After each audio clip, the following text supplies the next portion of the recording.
எல்லாரும் வந்து கம்பெனி ஆரம்பிச்சிருக்கீங்க. First of all congrats to you. Big round of applause to everyone. பெரிய விஷயம் கம்பெனி ஆரம்பிச்சு நடத்துறதுன்றது. என்கிட்ட ஒரு முக்கியமான கேள்வி இருக்கு. எதுக்காக ஆரம்பிச்சீங்க எல்லாரும்? சம்பாதிக்கிறதுக்கு. எவ்வளவு பேர் கம்பெனி மட்டும் நடத்துறீங்க, வேற எதுவும் பண்ணல? நிறைய பேருக்கு இது செகண்ட் ரெவென்யூ ஸ்ட்ரீம். அது முக்கியமா புரிஞ்சுக்க வேண்டிய விஷயம். இந்த எதுக்காக கம்பெனி நடத்துறோன்றது. அப்புறம் வந்து பாத்தீங்கன்னா, ஒரு கம்பெனின்றது ஒரு நம்ம லைஃப் மாதிரி தாங்க. அது எப்படி அமைச்சுக்கிறதுன்றது நம்ம கையில தான் இருக்கு, வேற யார் கையிலயும் இல்ல. ஒருத்தருக்கும் ஒரு ஆசை இருக்கும். என் கம்பெனி எப்படியான ஒரு 100 கோடி கொண்டு போகணும்னு ஆசை இருக்கும். சில பேருக்கு வந்து கோயம்புத்தூர்ல ஒரு இன்ட்ரெஸ்டிங்கான ஆள் பார்த்தேன். ஒரு ஜூஸ் கடை தான் நடத்துறாரு. He makes about 1 to 1.5 crores per annum. Sir கம்பெனியை பில்ட் பண்ணி ஸ்கேல் பண்ணலாம். தயவு செஞ்சு வேணாம் சார், நிம்மதியா இருக்கு சார். 1.5 crore இருக்கு, நான் லீவ் என்ஜாய் பண்றேன், எனக்கு ஒரு 2 வாரம் லீவ் எடுத்துட்டு போக முடியுது, கடையில பசங்க பாத்துக்கிறாங்க, எனக்கு எக்ஸ்பான்ஷன் வேணாம் சார்.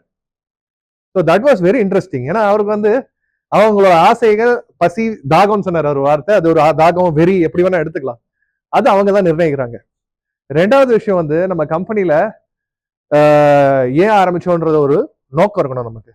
எதுக்காக ஆரம்பிச்சோம்?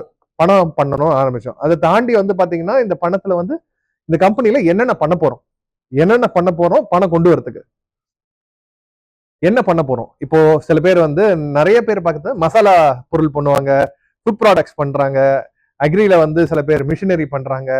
அக்ரி சம்பந்தமாவே நான் சொல்லிக்கிறேன், ஏன்னா அது அக்ரி ஃபோரம்னால. நம்ம வந்து வேற என்னென்ன பண்றோம் அப்படின்றது நம்ம குறிச்சு வச்சுக்கணும். இதுல நம்ம என்னென்ன பண்றோன்றது எழுதி வச்சுக்கிறத தாண்டி ஆரம்பிக்கிற நிலைமையில நிறைய பேர் ஏர்லி ஸ்டேஜ்ல இருக்கிறது. ஐ மீன் முதல்ல ஆரம்பிச்சிருக்கீங்க இப்பதான்.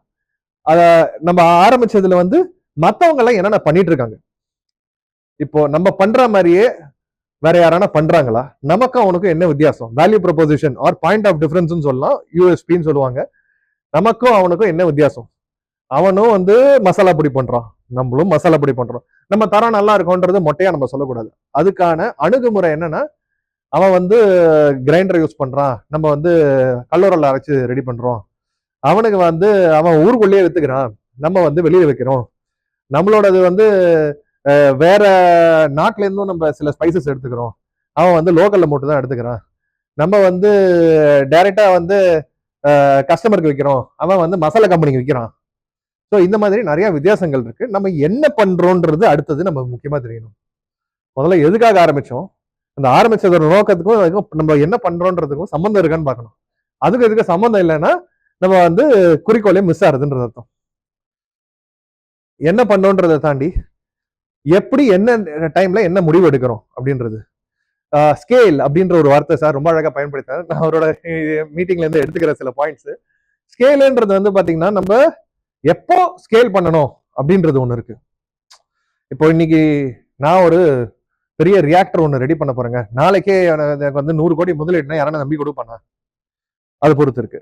அதே மாதிரி வந்து பாத்தீங்கன்னா, இப்போ நான் ஒரு டெமோ ரெடி பண்றேன், ஒரு 50 lakhs செலவு பண்ணி ஒரு டெமோ ரெடி பண்றேன், நாளைக்கு கொடுப்பாங்களா? தெரியாது. ஸோ நம்ம ஸ்கேலுன்றது எந்த டைம்ல நம்ம ரெடி பண்றோன்றதையும் அதையும் முடிவு பண்ணணும் நம்ம.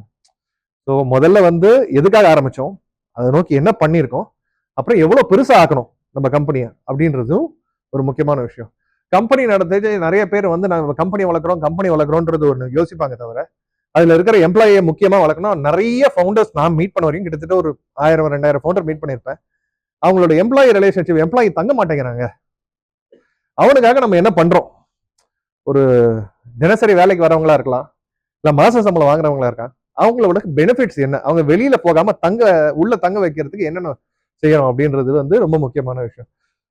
இப்ப நம்ம ஊர்ல வந்து ட்ரெடிஷ்னலாவே வந்து தமிழ்நாட்டில் ஆண்டர்பிரினர்ஷிப் சில ஏரியாஸ்ல நல்லா நடந்துட்டு இருக்கு. சென்னையில இருக்கு, கோயம்புத்தூர்ல இருக்கு, சேலம்ல ஓரளவு இருக்கு. இப்போ ஸ்டார்ட் அப் டீம் நிறைய இடத்துல எடுத்துட்டு போயிட்டு இருக்காங்க. இப்போ வந்து நம்ம மார்க்கெட் என்னன்றது நம்ம முடிவு பண்ணுங்க. மார்க்கெட்ன்றது வந்து பாத்தீங்கன்னா, எவ்வளவு பெருசு நம்ம மார்க்கெட் அப்படின்றதுக்கு வந்து டோட்டல் அட்ரஸபிள் மார்க்கெட் அப்படின்னு சொல்லுவாங்க. நம்ம கம்பெனி எவ்வளவு பெருசா இருக்கு, அது இந்தியாவில் உலக அளவுல எவ்வளவு பெருசா இருக்குன்றதுக்கு நம்ம ஒரு புரிதலுக்கு பொதுவா வந்து ரிசர்ச் பண்ணிக்கலாம். TAMன்ற வார்த்தை சுருக்கமா சொல்லுவாங்க. அடுத்தது வந்து SAM, சர்வீசபிள் அட்ரஸபிள் மார்க்கெட் அப்படின்றது ஒன்று சொல்லுவாங்க. இது வந்து எவ்வளவு இருக்குன்னு பார்க்கணும். சர்வீசபிள், அப்டைனபிள் மார்க்கெட்னு மூணாவது இருக்கு. அப்டைனபிள்னா நீங்க நிறைய பேர் வந்து அது சும்மா ரேண்டமா நம்பரை வந்து போடணுன்றதுக்கோசரம் போடக்கூடாது. அப்டைனபிள்னா நான் அடுத்த 2 வருஷத்துல இதை பிடிச்சிருவேன்ற இதுக்கோசரம் நம்ம பிளான் இருக்கணும். ஸோ அது இருந்தா மட்டும்தான் நம்ம சர்வீசபிள் அப்டைனபிள் மார்க்கெட் போடணும்.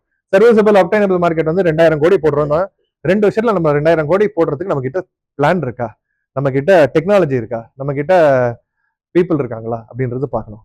இதை தாண்டி இதெல்லாம் ரெடி பண்ணச்சே வந்து நமக்கு வந்து எவ்வளவு பணம் வேணும், பணத்தை பத்தி பிளான் வேணும். சேல்ஸ் மாதிரியே வந்து பணம் பிளான் வேணும் நமக்கு. இந்த மாசம் நமக்கு வந்து ஒரு 5 லட்சம் தேவைப்படுறது, அடுத்த மாசம் 7 லட்சம் தேவைப்படுறது, அதை எப்படி பிளான் பண்றது? கடன் கொடுக்கறதுனா எவன் கொடுப்பான்? பணம் கொடுக்கறது யாரு? பேங்க்ல கொடுப்பாங்களா, இல்லைன்னா என்பிஎஃப்சி போலாமா, நான் பேங்கிங் ஃபினான்ஷியல் கம்பெனி இருக்கு, இல்லைன்னா வந்து எம்எஃப்ஐ போலாமா, இல்லைன்னா வந்து ஃப்ரெண்ட்ஸ் அண்ட் ஃபேமிலிலேயே கொஞ்சம் ரொட்டேட் பண்ணிக்கலாமா நம்ம? இது வந்து யார் எப்போ ரொட்டேட் பண்றது பணம் கொடுப்பாங்கன்னு பார்க்கணும். இப்போ வெஞ்சர் கேபிட்டலிஸ்ட் ஒரு விசி ஃபண்ட் என்ன மாதிரி ஒரு ஆள்கிட்ட மீட் பண்றீங்கன்னா அவங்க எதிர்பார்க்கறது ஒரு 5-6 விஷயம் எதிர்பார்ப்பாங்க. அது என்னன்றது சொல்லிடுறேன். முதல் விஷயம் வந்து பாத்தீங்கன்னா ஃபவுண்டர் அண்ட் ஃபவுண்டிங் டீமோட பேக்ரவுண்டு எதிர்பார்ப்பாங்க. அவங்க என்ன பண்ணியிருக்காங்க இது வரையும், கம்பெனி ஆரம்பிக்கிறதுக்கு முன்னாடி என்னென்ன பண்ணியிருக்காங்க, முதல் ஃபர்ஸ்ட் பணம் போடச்சு. நான் சொல்றது வந்து ஏற்கனவே நிறைய வாட்டி ரைஸ் பண்ணவங்களே இல்லை, முதல் பணம் போட அவங்க என்ன பண்ணியிருக்காங்க இது வரையும் லைஃப்ல அப்படின்றது பார்ப்பாங்க. ரெண்டாவது விஷயம் பார்க்கச்சே வந்து பாத்தீங்கன்னா அவங்க கம்பெனி என்ன பொருள் வச்சிருக்காங்க, பொருளோ சேவையோ சர்வீஸோ. மூணாவது முக்கியமான விஷயம் காம்படிட்டர் அனாலிசிஸ்ன்றது பார்ப்பாங்க, எந்தெந்த கம்பெனியோட இதை பெஞ்ச்மார்க் பண்ணலாம். நாலாவது விஷயம் வந்து வேல்யூவேஷன்ற ஒரு வார்த்தை சொல்லுவாங்க. இதுக்கு என்னன்னா நம்ம கம்பெனியோட மதிப்பு எவ்வளோ அப்படின்றது நம்ம குறிக்கிறதுக்கு சில மெத்தட்ஸ் இருக்கு. அதை நான் இப்போ எலாபரேட்டா கொண்டு பார்க்க விரும்பல.